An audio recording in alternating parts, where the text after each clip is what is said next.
सांगली जिल्हा काँग्रेस कमिटी आणि राजेश नाईक फाउंडेशन सांगली यांच्या संयुक्त विद्यमाने फलटणजवळ पंढरपूरकडे जाणाऱ्या वारकरी भाविकांसाठी फराळ वाटपाचा कार्यक्रम उत्साहात संपन्न.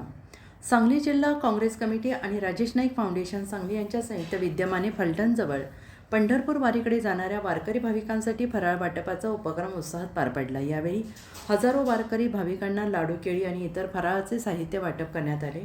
पालखी मार्गावरील या सेवाभावी उपक्रमाचा वारकरी मंडळींनी मोठ्या आनंदाने लाभ घेतला आणि आयोजकांचे आभार मानले. या उपक्रमाचे आयोजन सांगली शहर काँग्रेस जिल्हाध्यक्ष तथा नगरसेवक श्री राजेश दादा नाईक यांनी केले होते आणि ते स्वतः उपस्थित राहून वारकऱ्यांची सेवा करत होते. राजेश नाईक फाउंडेशनच्या कार्यकर्त्यांनी मोठ्या संख्येनं सहभाग घेत उपक्रम यशस्वी केला.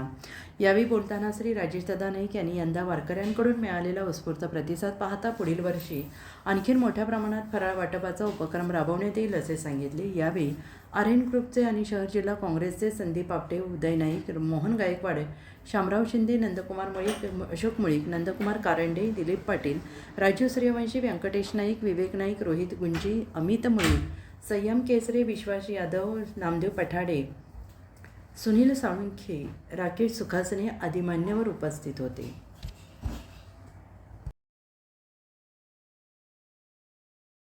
रामकृष्ण हरे.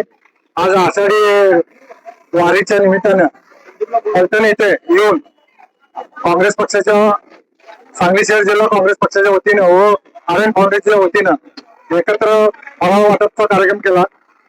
जो फराळ, केळी, परत पाणी आणि लाडू हे वाटप केलेलं आहे आणि सर्व भक्तांना सेवेची आम्हाला संधी मिळाल्याबद्दल आम्ही सर्व भक्तांचा आणि याचा आभार मानतो. आणि काय बोलू, त्याचप्रमाणे अधिक महिन्यामध्ये जे आम्ही हे करतो तिथं वारीला आम्ही दिंडीला जेवण घालतो, परंतु यावेळेला प्रथमच आम्ही फराळाचं हे केलेलं आहे. आता पुढच्या वर्षी अनेक ह्यापेक्षा जोरात जोमात करू. जवळ साधारण 3 ते 4 हजार भक्तांना आता आम्ही फराळाचं हे वाटप केलेलं आहे. जवळ 5 ते 10 हजार भक्तांनी लाभ घेतलेला आहे. लाडू असून दे, केळी असून दे, सर्व. पण लोकसंख्याने ही दिंडी पाहिली तर 8 ते 10 लोकांचे दिंडीत आहे आणि या वारीचं थोडं पुण्य आम्ही पालन घेण्याचं काम केलं.